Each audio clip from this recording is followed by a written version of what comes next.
Root canals can actually be done safely, according to Dr. Sonia Chopra, who joins the show. Dr. Sonia highlights all of the benefits and risks of having a root canal. And she says when it's done safely, you can actually save the tooth. So maybe, just maybe, root canals are not as bad as we thought. So there is this belief that root canals are toxic. I will have to say, probably some of them are, but I want to bring awareness that there is a difference between a good root canal and a bad root canal. Dr. Sonia is a board-certified endodontist and founder of Ballantine Endodontics in Charlotte, North Carolina. She has an award-winning e-school which revolutionized the way we are looking at endodontics through comprehensive lessons. And she's here to teach people that when it's done right, a root canal may actually just work. Okay, Doc, welcome to the show. Listen, I get so excited when I have a dentist on the show. You know, we were talking off air that I went to dental school, so I got a lot of, I went to school for a year, not to school, to graduate, and I got a lot of love for dentists. And I got a lot of love for oral health. I've had so many shows on oral health by myself and with other dentists because it's so important. And I know the importance of gum health, your microbiome in your mouth, how it's reflecting systemic health. One of the first things we learned in school was really like how to look at the vasculature of the mouth and the state of the teeth to predict other diseases in the body like heart disease. So shout out to all dentists first and foremost. Go give your dentist a hug. But welcome to the show, Dr. Chopra. I want to talk to you about some really interesting things. I've done a lot of shows talking about why root canals, no root canals, don't do them. They're the worst of the worst.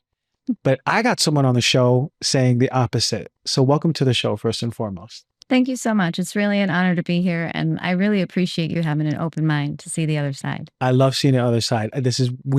Nothing can be on one side and say this only the way, right? Yeah. There's always variability. I would say when you came on the show, you came on off air, this is the first time I ever looked at radiographic images before a podcast.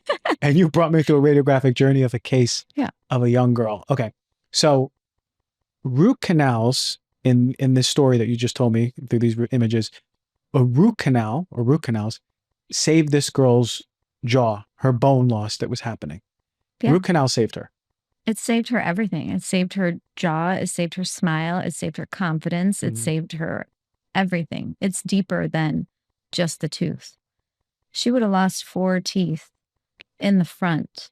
And when you take away the teeth, you take away lip support. I like to say teeth are like natural filler because they support your teeth. They support your lip, and they keep the bone in function. Without your teeth, your bone atrophies, just like if you break an arm. Yeah. Your arm is in a cast for a while. You take off the cast, it's skinny.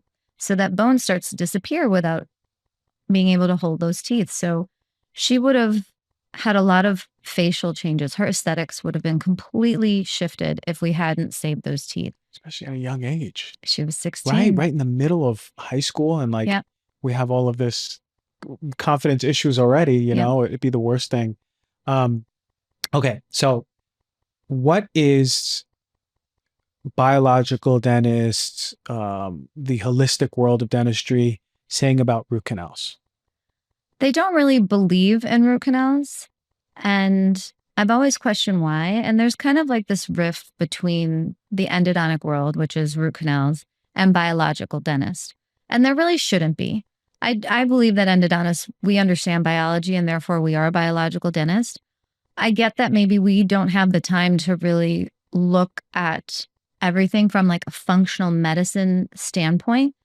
Dentistry is really vast. It's very specialized. And it's hard to know everything. And I feel like there should be more specialists in dentistry. Just like you don't expect your dermatologist to understand what a cardiologist does. Right? That, like an endodontist and a periodontist or an endodontist and an oral surgeon, there's so much to know in each domain that it's really hard to be really good at everything. It's one of the reasons why I picked being a specialist, because I knew that I just wanted to focus and like go down that rabbit hole of that one specialty to be really good at it. That was really important to me.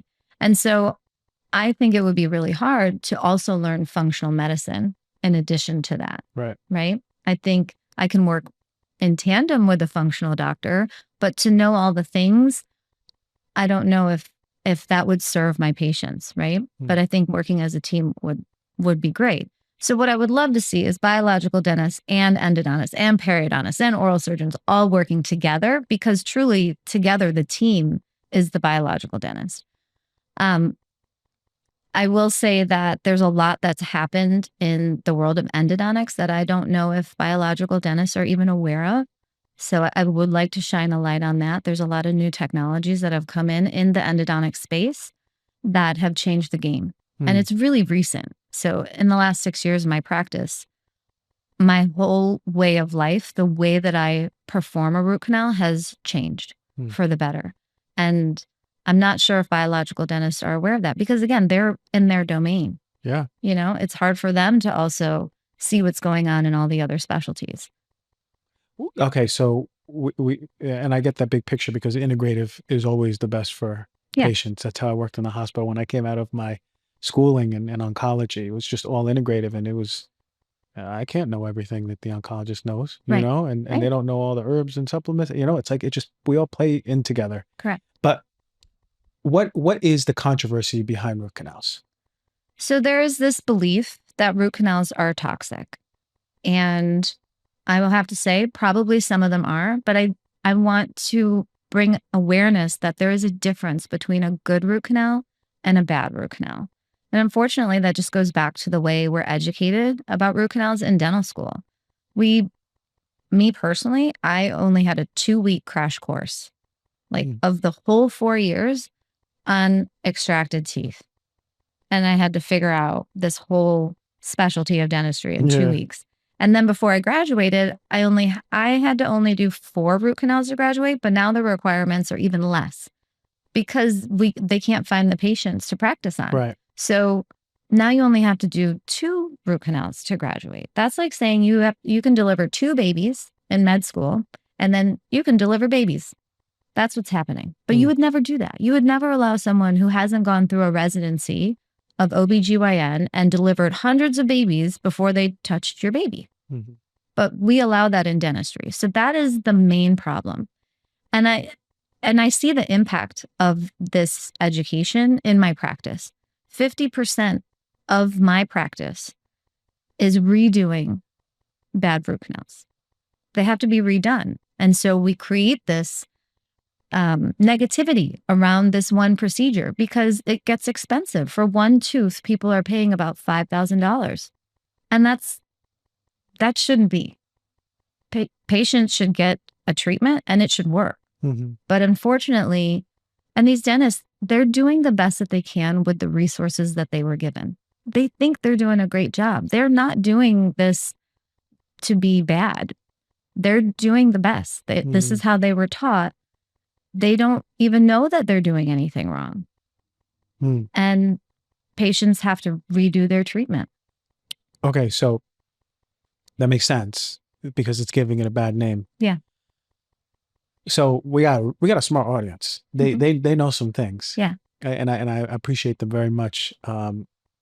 When it comes to a bad root canal, well, what's the difference between if I graduated school, I did 2 root canals, why can't I do what you do? I know what a root canal is. How hard can it be? What is technically the thing that is happening that is making me, who've only had 2 root canals coming out of school, someone who needs a lot more practice? Is it the way we're adding the agent to block it up, or are we drilling the wrong way? What's happening that root canals are so across the board? The process is there, right? They understand the recipe, right? Even after I graduated from my endodontic residency, where I did another 2 years beyond dental school, I did another 250 cases before I could even start on patients. Even the first 3 years of my practice, I did cases that probably weren't the best. I was still learning. And through that experience, that clinical experience, I realized, I would see a patient, I would treat them, they would come back to me still uncomfortable. And then and only then would I figure out why through that practice. And now I know, before I even go into the patient, how to do it right from the beginning. So there was so much I didn't learn in school. Okay. It's very technique sensitive. Root canals only work when you find every canal and get to the end of every canal. And I would say the number one reason a root canal doesn't work is because someone didn't see the canal. And teeth are assholes sometimes. Okay? They can be so hard. Even with 3D imaging right now, where we can actually see the inside of the tooth before we go in, like you can misinterpret data if you don't know what to expect. I see. And so tooth anatomy gets in people's ways. And I've dealt with it. I do 8 root canals, sometimes 9, sometimes 10 a day. That's all I do. And so after 16 years, you finally see the trends. But the first 3 years, I didn't. I had to learn that. And I had to go back and fix some of my work and find the canal because I missed it. They're teeny tiny. So endodontists typically use a microscope to do the treatment, not the little, the loops, not those. The magnification is not high enough for some teeth. Some other teeth are easy. And there is a level of difficulty, where I teach general dentists how to do better root canals and give them that education support that they needed, like beyond dental school. But I still tell them, like, there's a boundary that you're not going to know this until you like almost do it 100 more times. And so I tell them to pick, really understand your boundaries of what you can do and what you can't. Like go through that risk assessment because there are easier root canals and there are more difficult ones. And the dentist needs to understand their boundaries and patients need to understand that it's okay to be referred to a specialist. Patients get upset when they get referred out and your dentist is looking out for you when they say that's something that I can't handle. Yeah. And shout out to dentists who actually know their boundaries. Yeah. Before we get back into the root canals, I didn't say it off air, but I wanted to go into orthodontics because my general dentist said I can do this whole orthodontic plan for you. And instead put me back 2 years because she made my teeth worse. And I had to go to a real full specialist orthodontist who said, okay, I don't know what she was doing. We got to start all over. I didn't get my braces off till 2 weeks before prom. So most of high school I had braces. I was so insecure about my teeth that I didn't even smile throughout college without covering my mouth. It was so crazy. Right. So I know that how that can, the importance of that, right? How some general dentists need to know their boundaries. Right. And refer out. Now, what happens when a root canal, the canals are missed? What happens to the tooth? So essentially the original bacteria was never removed. So you can continue to have infection that persists. A lot of times this happens without any pain because the bacteria kills the nerve. And when the nerve dies, there's no stimulus to tell the patient, hey, there's a problem.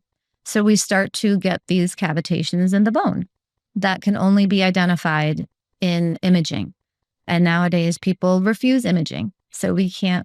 Oh, that's right. Yeah. Insurance may not pay for the imaging and a dentist cannot diagnose without it. And so I tell everyone, please don't deny imaging. There's so much that we can find and see. And when things are small, that they don't even get to the point of root canal, that really, we don't want to deny that imaging. So the body will start to have that immune response when the bacteria is still in the tooth. And you get those cavitations. They start small. Over time, they get bigger. I have people who have infections in their bone for 10 years. I'm like, how old is this root canal? They're like, 10 years. I'm like, oh, well, then your infection is 10 years old. So you can honestly be sitting there living with this infection for 10 years and not even know it. It's crazy. That's crazy to hear. And what happens after 10 years? It starts eating away the bone? Yeah. And our bodies are so smart and it's made to protect us. Our immune system is made to protect us. It's interesting that even though it's sitting there for 10 years, that infection is not going to spread from one tooth to the next because the periodontal ligament that is attaching the tooth, it's a barrier. It doesn't allow for that. That dissemination of infection from one tooth to the next. It's really kind of neat. Our bodies are so intelligent design right there. It's just so freaky how smart our bodies are. As the weather starts to cool down, I've been thinking about the importance of creating a cozy, healthy sleep environment. when you jump in your bed and you just can't wait to get in there and it's nice and warm. And with back to school season in full swing, so all the parents out there, you got to get quality sleep. It's more crucial than ever, and the kids. That's why I want to chat to you about Birch mattresses. It is my favorite mattresses out there. It's the number one mattress out there. I've been championing it for many, many years now. Everyone in my life has a Birch mattress. I have the Birch Luxe mattress, and let me tell you, it is a game changer for sleep. It's so freaking comfortable. And what sets Birch apart is their commitment to using responsibly sourced natural materials. We're talking about organic cotton, organic wool, and 100% natural latex. But let me tell you what really impresses me. Birch mattresses are completely free from polyurethane foams and fiberglass. That means there are no harmful off-gassing nasty chemicals that are going to disrupt your sleep space. And many companies out there are using fiberglass as a flame retardant, which can be harmful to your health, especially your respiratory health. Birch, on the other hand, uses 100% organic wool. That's a natural flame resistant anyway. So since I've been sleeping on my Birch mattress, I noticed a significant difference in my sleep. I fall asleep quicker. I have less tightness, less back pain. The bed is a lot cooler, so I'm not waking up in a sweaty puddle, especially like those polyurethane ones where they're really, really hot, nasty stuff. But here's the exciting part. Look, Birch has extended their Labor Day sale. For a limited time, you get 25, that's a quarter off a Birch mattress plus 2 free EcoRest pillows. I just slept on one last night. Just head over to birchliving.com/heal thyself. That is BIRCHLIVING.com/heal thyself. I want to talk to you about something that has been crucial for our health, but it's often overlooked. That's proper hydration. No, it's not just about drinking enough water. You want the right balance of electrolytes. You have to get it, especially if you're drinking reverse osmosis water like me. That's where Element comes in. I've been loving this electrolyte drink mix. They now got something new I'm really excited to talk about is their sparkling drink mix. Who likes sparkling water? I love sparkling water, and I love it in the summer especially. And it's a bold 16-ounce can of sparkling electrolyte water. That's perfect for those of us who want to stay hydrated without all the sugar and caffeine found in those typical sports drinks. This is a great drink if your kids are running around playing sports all the time. What I love about Element is that they're all about optimal health and proper hydration. And the formula is based on research showing that we actually need more sodium than government recommendations suggest, like actually 2 to 3 times more. And Element delivers that along with potassium and magnesium without any of the junk. So whether you're an athlete or following keto, low carb diet, or someone who just wants to feel their best, Element has got you covered. It is great for avoiding those annoying symptoms like electrolyte imbalance, headaches, cramps, and brain fog. And let me tell you the best part. Element is offering you, the Heal Thyself listener, a very special deal. I want you to go check out the Element sparkling water on the website. You can get a free Element sample pack with any purchase. Head over to drinkelement.com/DRG. That is DRINK, LMNT.com/DRG to get yourself some really good quality electrolytes. So someone who is they got a root canal, maybe it wasn't done right 10 years ago. Yeah. Would that immune reaction just keep going on over 10 years? How would it affect them systemically? Would they be suffering with system-wide fatigue or brain fog or things like that? Everybody's different. The things that I see most is that people get a headache that's unilateral. Like tooth pain never crosses the midline. So it typically will just hang out on the one side. A lot of times what we see in imaging is you get this mucositis of the sinus and the membrane of the sinus will be inflamed. But as soon as you treat the tooth infection, that sinus goes back to normal. So some people will, say that they have difficulty breathing, which they might, which then may impact their sleep. And, they may not make that connection. But, again, it's just like this on and off pain. It's not consistent. It comes and goes. Sometimes it'll be gone for a few months. So again, they'll forget about it. They won't even realize that it's a thing.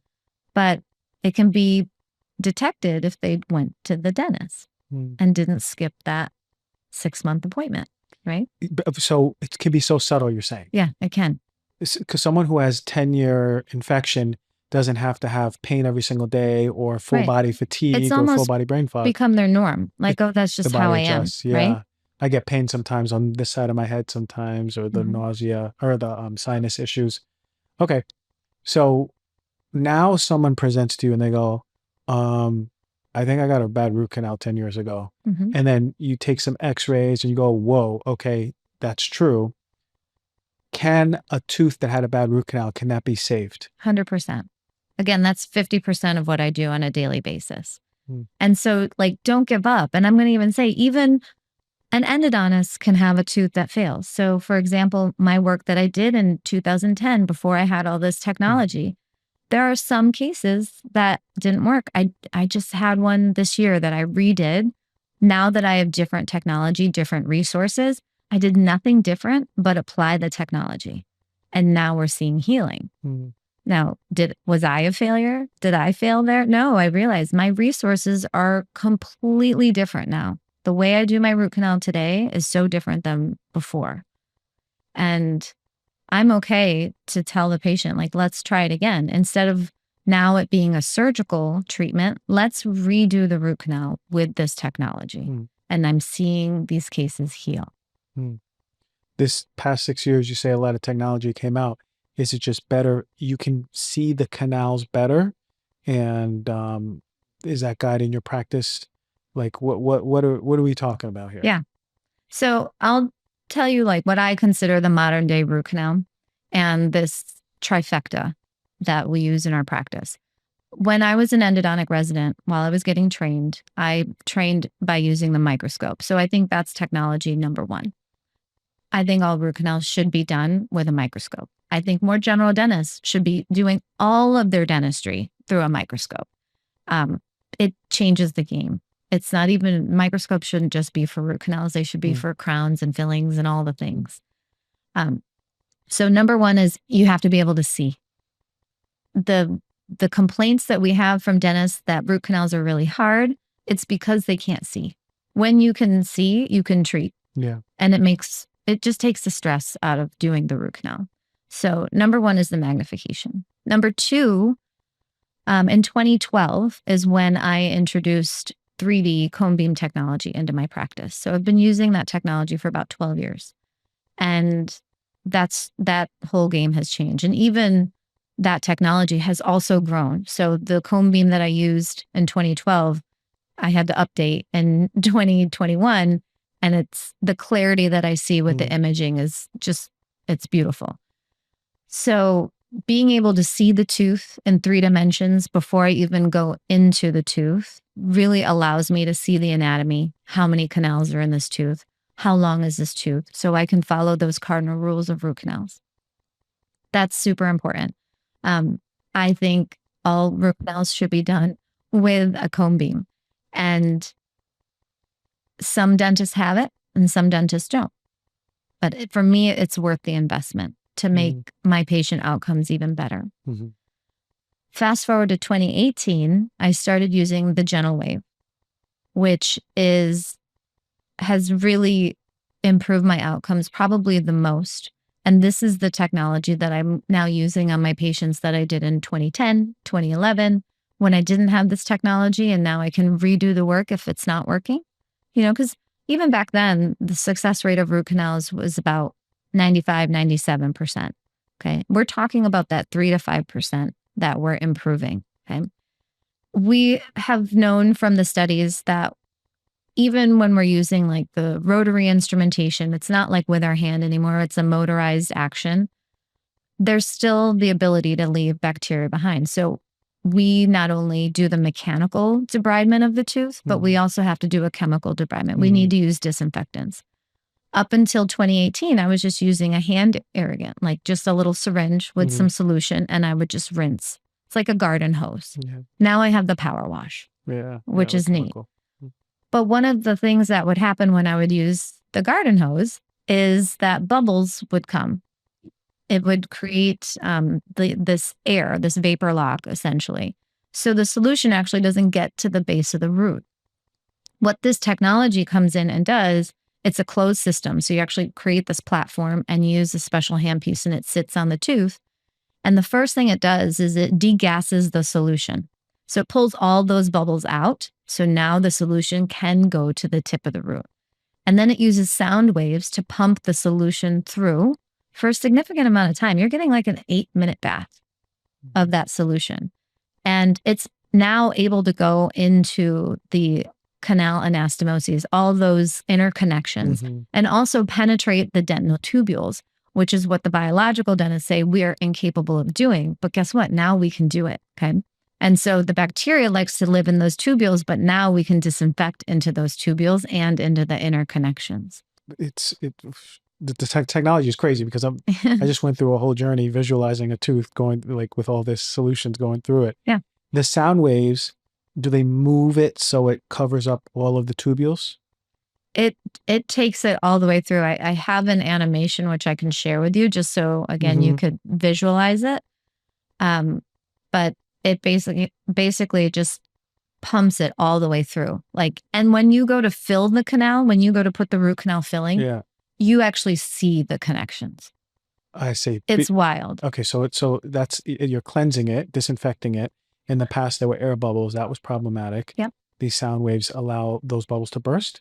Well, remember they degas The degassing, so the burst bubbles up, come bubbles, out, and then the sound waves come and pump it through. Okay, that's incredible. And I wanted you to bring us through this because look, you practice in Charlotte. Yeah. Not everyone lives in Charlotte. Not everyone can get out to Charlotte. So now we have some questions to say, hey, Mr. Miss Endodontist, I got a question for you. Do you use sound waves? Whoa, we're not there yet. Do you have cone beam technology, right? Right. So how it can get really confusing, right? Because someone is supposed to get a root canal. How do we find an endodontist? Is there like a board, a website? Are there people that we know are practicing like you? I have been speaking to you for so long about red light therapy and how it is the go-to. I don't know why dermatologists aren't talking about this. It is the go-to for wrinkles. It is the go-to for collagen. It is the go-to for plumping. Better than any supplement, better than any powders. You need red light therapy, I'm telling you. And guess what? Bon Charge just came out with this red light face mask. I got one. Now, I've always been hesitant to get red light face masks because the charge on the red light is never strong enough to really do much. It's more like a novelty. Bon Charge, I went over all their specs, has fantastic efficacy on this red light mask. So it's actually doing something to your skin. It uses both red light and near infrared light, which has been studied in over 4,000 peer-reviewed studies. And it's fantastic for collagen, reducing inflammation, bettering your overall skin tone. And they have attention to detail. They've actually removed the sleep disrupting blue and green light frequencies that other brands actually keep on their red light masks. I don't know why. It's got zero and really important, zero EMF radiation, no flickering. It's not going to disrupt your eyes, and it's super lightweight and comfortable. You can bring it with you on vacation. And I've been using the red light face mask pretty much every single day, and my skin is popping. It is glowing. I don't know if you could see me now, but trust me. And the Bon Charge face mask is the best of the best. I see noticeable differences in my skin. It looks younger. It's got a glow, and it's not just about looking good. It's about feeling good, right? You're taking care of your skin health and overall health. So if you're curious about trying Bon Charge for yourself, I got a special offer to you. Head over to boncharge.com and use the coupon code DRG to save 15% on your order. That is boncharge.com. And do not forget to use the code DRG. You're going to get 15% off of this face mask. Enjoy. You know, as much as we focus on what we eat, it's just as important to consider how we prepare our food. That's where Our Place comes in. They're revolutionizing the way we cook with their amazing cast iron line. Now that I've been using Our Place cast iron pans in my kitchen, I'm gonna tell you they're a game changer. What sets them apart is they're enameled. So unlike traditional cast iron pans, they're not gonna rust, and they're incredibly easy to clean. But here's what really impressed me. Our Place is serious about their safety. Their cast iron line doesn't just meet FDA standards, it goes above and beyond. There is no, and I repeat, no Proposition 65 warning on these products in California. That means it's a big deal. They're super health conscious, transparent, and making sure you're not being exposed to any chemicals or heavy metals. And get this, the enamel coating on the pans is made from glass-like particles fused to the surface with intense heat. So it's not just for show. This coating meets all the food safety standards by the FDA and Proposition 65. It passes all the requirements about leachable lead, cadmium, which essentially means zero harmful substances making their way into your food. So if you're looking to upgrade your cookware with something that is not just functional, but also health conscious, I can't recommend enough Our Place. Our Place offers a 100-day trial with free shipping and returns. Head over to FromOurPlace.com and use my code DRG at checkout to receive 10% off site-wide. That is from ourplace.com and use the code DRG. Yeah, it's a little tough. And that's why I really believe in patient advocacy. People need a place to start to really understand how to be an advocate for their own oral health. Number one, listening to podcasts like these is really important because that's what gets you in the know. Now people know to ask about a microscope. Now people know to ask about 3D technology. Now people have heard of gentle wave. There's also a fourth thing that we use. We also use a laser inside the tooth to activate in there and get additional disinfection.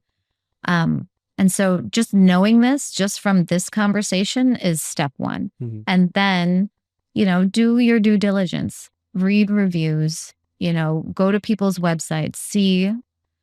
The problem is endodontists, we're really bad marketers.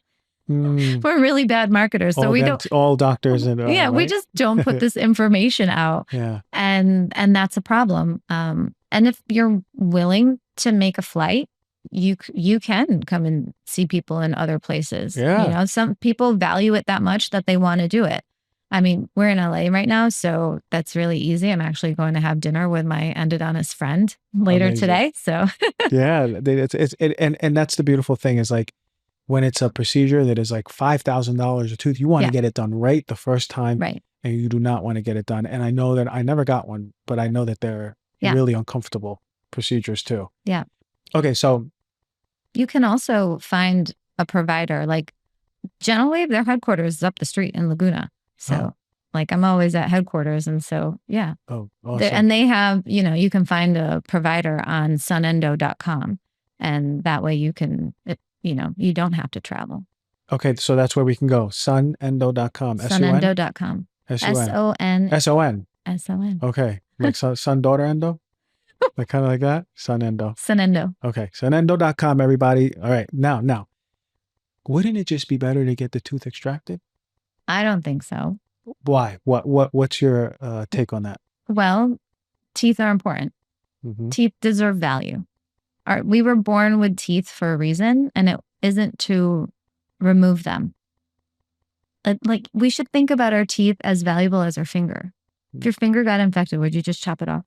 No, I hope not. Yeah. But you have 10 of them. You can afford to lose one, right? Yeah. You have 32. Oh, it's in the back. I don't need it. But your teeth are so important. Our teeth are what nourish our bodies, breaks down food, provides energy, breaks down food to provide hydration. If we stop chewing, we lose our airway. In fact, we're seeing that with so many processed foods and our food getting softer. We stop chewing, our airways are narrowing. We're not breathing. Mm-hmm. The breath is so important for our vitality and longevity. And so teeth are here for a reason. And they help us attract people into our lives. If I was missing this tooth, would you want me on your show? Of course I would. but you look great now. So, like it attracts really your life partner. It makes us feel good. Our teeth land our jobs. There's so much value that I think we don't shine enough attention to that I think we need to start talking about. And shout out to teeth then, we got to give the teeth a little bit of love. You're right. And I'm going to give my teeth a little pat. Thank you so much for everything you've done.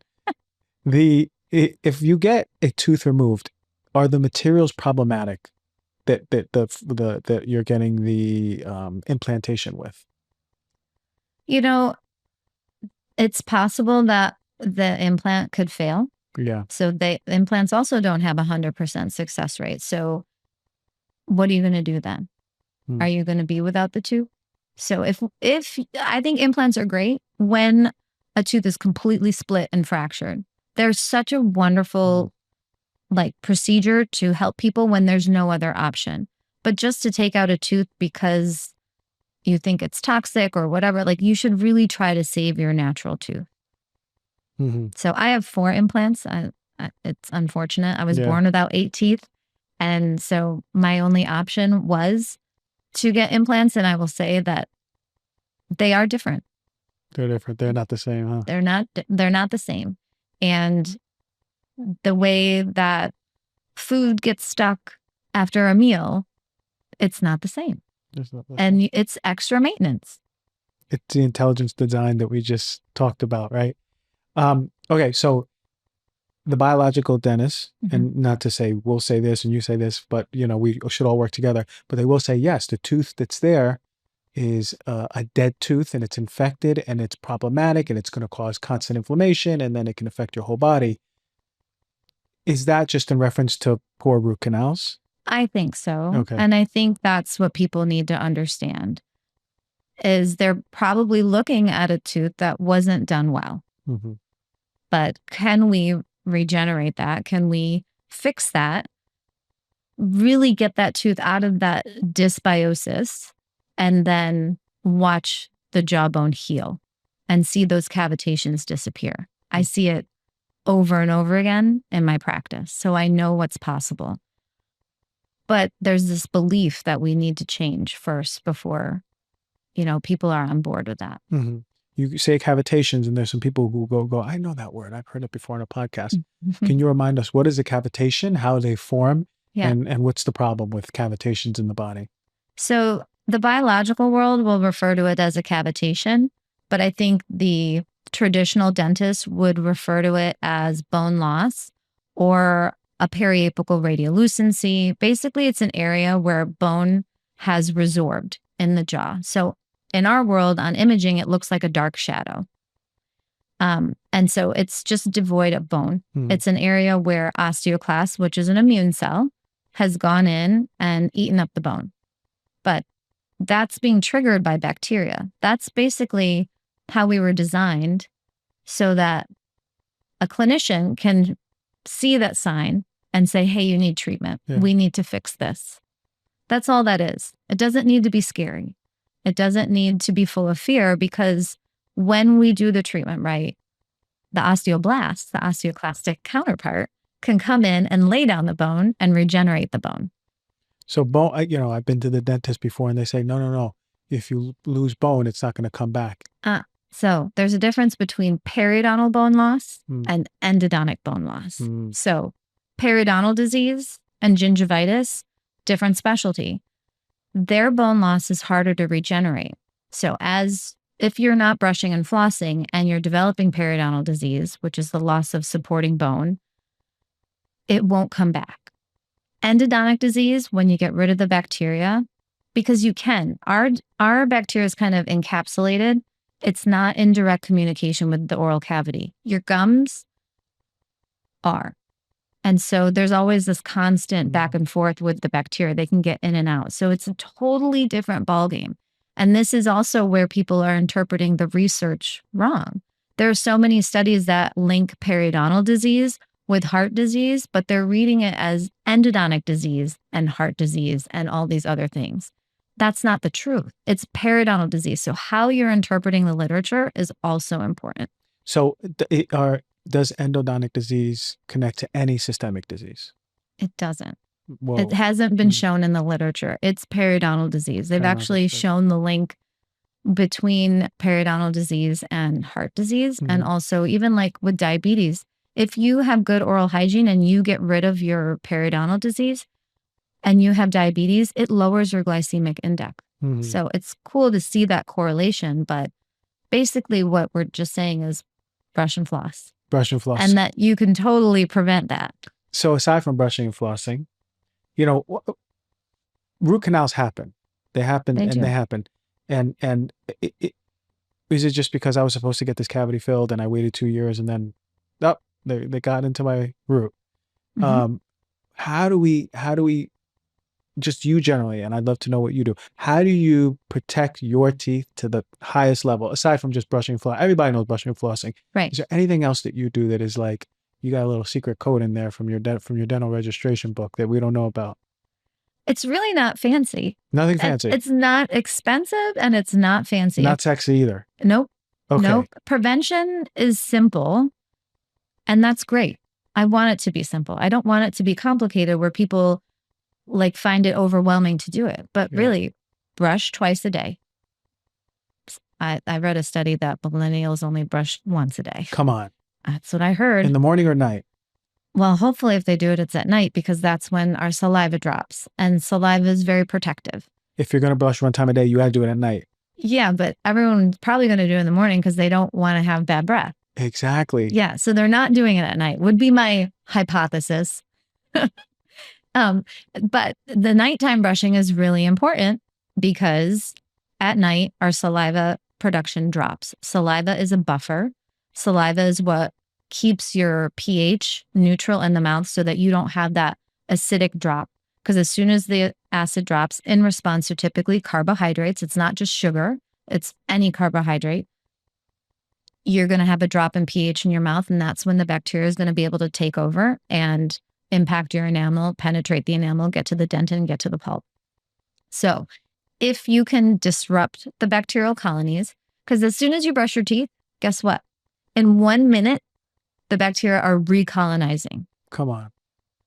It's their home, man. Like you can't tell them what to do. But within 1 minute of brushing, bacteria start to recolonize. There's 700 different species of bacteria in our mouth. It's the second largest microbiome after the gut in the body. They're going to do their thing. So we just have to keep them in check. They're supposed to be symbiotic with us. They're supposed to be commensal. But if we let it go, they're going to turn and become pathogenic and cause disease. So brush in the morning, brush before bed, floss once a day, and floss at night before bed. Okay, once a day, but at night is the best. I think it's better at night. Is 2 times a day too much? Is that trauma? No, I mean, like me, I kind of have to do it in between meals because of my implants. That's right. That's right. Okay. So is electric toothbrush better than I hand? think so. Okay. Number one, you don't have to be so heavy-handed because if you are really brushing with a manual, oh my God, and you can create recession, you can erode some of your tooth structure. So I think an electric toothbrush, it has sonic action too. So that sonic action can actually lyse the bacterial cell wall and help kill the bacteria. You don't want to kill all of them because they're good for us, but you just want to make sure they're not over colonizing. So electric toothbrush, twice a day brushing, flossing once a day, specifically at night. I personally like to brush, then floss, because anytime you're cleaning your mouth, you have the opportunity to give yourself a bacteremia, right? If you cut yourself because you're an aggressive flosser. So decrease the bacterial load with gentle brushing and then floss. And therefore, the amount of bacteria that you could potentially get into your bloodstream gets decreased. I love tongue scraping. That's probably my favorite. And I'm not a big mouth washer. I would rather just rinse with water. You could even brush your teeth with just the brush and have an impact. You don't need toothpaste. Like you could dry brush and still have an impact. You want to mechanically disrupt the bacterial colonies. I never heard someone bring up the bacteremia piece, and that makes so much sense. Yeah. I always thought I would play around with it every night. I'm like, which one do I want to do today? But I would always floss, get all the goodies out, and then just brush them out. But you're saying brush and then floss. Again, that's a Chopra hypothesis. Hypothesis. I love this. I love that idea. Okay, but what about water picking? Is this good? I think it's an adjunct. I don't think it replaces floss, which I think people think that it can be. So here's where it's different. When you are flossing and you hear the click? Yeah. That's a contact point. That's where teeth touch, okay? There's a significance for that. If you don't have that contact point, you're going to get a food trap. You're going to get food impaction. That contact point pushes food to both sides, and so it doesn't get shoved in between your teeth.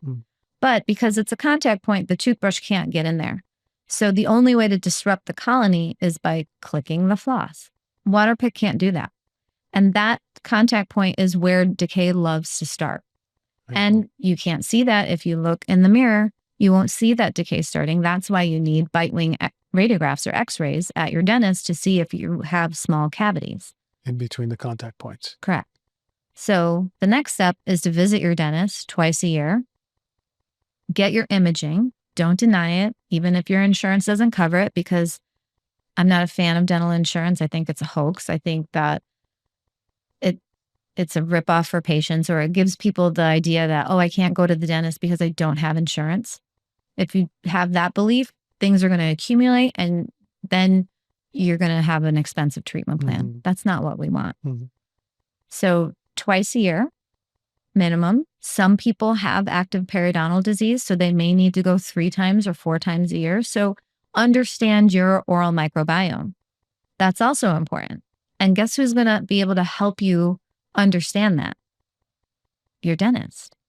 If you keep switching dentists because you're like, oh, you don't take my insurance, you don't take my insurance, you keep bouncing around, no one's going to be able to follow your care. And just because somebody isn't in your network, you can still see them. That's another belief that I see hurting people's oral care. Stick with one person, allow them to watch your mouth, because then you'll find out, do you have cariogenic bacteria, the bacteria that causes cavities, or is your bacteria more periodontal? Everyone's different. Our oral microbiome is as unique as a fingerprint. And that's important. We all have a core oral microbiome, but then we have an adaptive style. And so like our modern lifestyles like make each of us unique. And so what I do may not be what you need to do. I look at my husband. He doesn't need to floss, and I hate him for it. I'm like, how do your teeth not feel fuzzy at the end of the day? My teeth feel fuzzy. He doesn't have that problem because his microbiome is so different than mine. He doesn't get cavities. If I didn't floss, I would get cavities all the time. When I was a child, the dentist would say, oh, she's got another 8 cavities. I'm like, what is happening? So, but I have a daughter who has no cavities, and her oral hygiene could be better right now. It's hard being a parent. But, you know, and I have another daughter who gets 8 cavities. And so she's somebody who needs fluoride where the other daughter doesn't. And it's just, it's so crazy how everyone is unique. And the only person who can help support you in understanding that is your dentist. But if you have a new dentist every year because your insurance changes every year, you have nobody to help you follow your care. Yeah, that makes sense. You know, I know a lot of people who jump around left and right, you know, and just can't get settled into one dentist. But I know what you're talking about is like the genetics and the core bacteria that we have. And I know people, I never had a cavity in my life. I'm like, how? You're 40 years old. You never have one, not even one. But when we were kids, I know that what that felt like. That's why the drill, sometimes I still have kid memories. And I'm like, they'll be like, are you okay? Because my whole body will be tense. And I'm like, no, I'm calm. What do you mean? And I'm like, I have to actually bring mindfulness to my body. My dentist, they put on headphones and meditation music. That's amazing. So I had a crown a year or two ago, and I was in like another meditative state. I was just like, this is so nice. And they're like so good that they're pain free. Like I didn't have any pain, just you can feel the needle. But once it was numb, I was like. And that's the same about root canals. There's a way to do it? Well, you just, if you have a painful root canal, like somebody didn't get you numb. Wow. It's all about good anesthesia. Wow. You shouldn't feel anything but a little vibrations, and just knowing like the dentist is there. You'll feel pressure, but it shouldn't be sharp. And so if you do feel something, that is your opportunity to speak up, because you shouldn't feel anything. And there's some people, like I teach dentists. There's some people that like, I don't know how they were taught how to give anesthesia. Wow. But they learn. They have the ability to learn, but I've seen their technique, and we adjust their technique, and then all of a sudden they're better. Now, I will say some people who have a toothache have a harder time getting numb. There's a lot of central nervous system things that happen that kind of desensitize like the nerve to the anesthesia. So you do have to give more in certain pulpitis kind of cases. I have what I call my best friend. She's my little gadget that gets everybody numb. And there are a lot of dentists who don't know how to use this particular anesthetic device. But once you get it, like you will get every single person numb. And dentistry will never be a sore spot for people. So that gadget, what gadget is that? It's called a Ligajet. I mean, it's available to everybody. I call her my best friend. It's a woman. Yes. Okay. Ligajet, Miss Ligajet. I use it whenever I need to. Like if redheads, they have a harder time getting numb. It's a known fact. So I tell my patients, I'm like, okay, before we start, like, cause I'll see them for the evaluation on one day, and then they'll come back if they're not in pain on another day. I said, okay, do me a favor. Before we start, will you remind me that I'm supposed to give you my best friend, because they shared with me their story. Mm-hmm. They're like, I have a hard time getting numb. My last dentist couldn't get me numb. And that's my cue to talk about my best friend. Mm. And that Ligajet helps every single time. No way. Yes. I want my dentist to get a Ligajet, you know? They probably have one. The last thing I wanted to really talk about was if we eat constantly, is that affecting our oral health? Is that too acidic of an environment consistently that we're being exposed to? Should we just eat breakfast, wait, don't snack, stop picking, grazing, and then wait till lunch? Is that better for our teeth? And should we brush our teeth immediately after meals? So every time you introduce carbohydrates into your mouth, you will have a drop in pH. So snacking isn't great, especially if your snack consists of sugars, because if you have 5 sugary meals or starchy meals, you will give your body an opportunity to have 5 decreases in pH as opposed to 3. So logic says, yes, you should do it less frequently. It's almost like, it's interesting that the same thing happens with your blood glucose. I feel like there's this correlation. So like, if you're going to eat your sweet, you should do it at the end of your meal. Same thing to save your teeth. Your glucose spikes, right? If you want to decrease your glucose spikes and decrease the pH drops in your mouth, you'll follow that same routine. Have your sugary things, your really starchy things, less frequent, and also at the end of your meal. And you'll help 2 systems. I love that. I didn't even think of that. That's fantastic. Yeah. And then I know a lot of people who immediately eat and they go and brush their teeth after. And that's okay. But if you're having something acidic, if you're having like an orange juice or something like that, probably not a great time to do it right away. So watch what you eat before you do that. Give it some time. I would. Yeah. Okay. Root canals. And then we went into caring for your teeth. Yeah. We talked about all of the secret instruments to make a good endodontist and a Ligajet. So is there anything else that you wanted to speak on that we may have missed? Just love on your dentist. They need love. We do. When I walk into a room and I say, hi, nice to meet you. And they're like, I hate the dentist. And I'm like, oh man, it hurts our feelings sometimes. Right.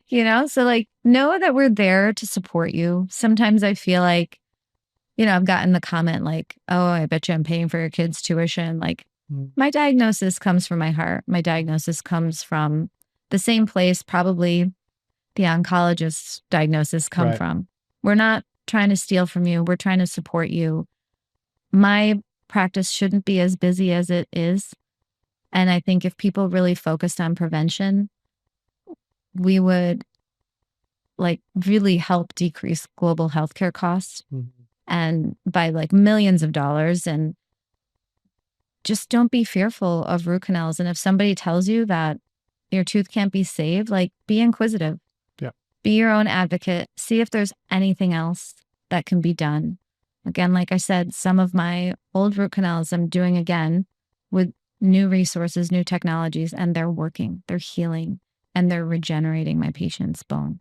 Amen. Amen to that. Where do you practice and how else do we find you? Yeah, I practice in Charlotte, North Carolina. And my practice is called Ballantine Endodontics. I also have a website that not only helps educate dentists, but as a result, I didn't realize how many patients were going to reach out to me. I have a section now for patients. I'm also just about ready to finish like a little online course to help patients navigate their oral care. You can find all of this stuff at my website, drsoniachopra.com. That's Sonia with an I. And I also have a lot of good free education on my Instagram at Dr. Sonia Chopra. Get on that Instagram. Listen, if you love teeth, if you love your teeth, go check it out. And if you or anyone you love needs a root canal or a re-root canal, you know where to go. I know if I ever need one, I know where I'm going. Thank you so much for coming on the show all the way from North Carolina and educating us with all of the really, really fine details that we really needed to know on root canals and really opening our perspective. Well, thanks for being open to it. I really appreciate it. Thank you. Thank you.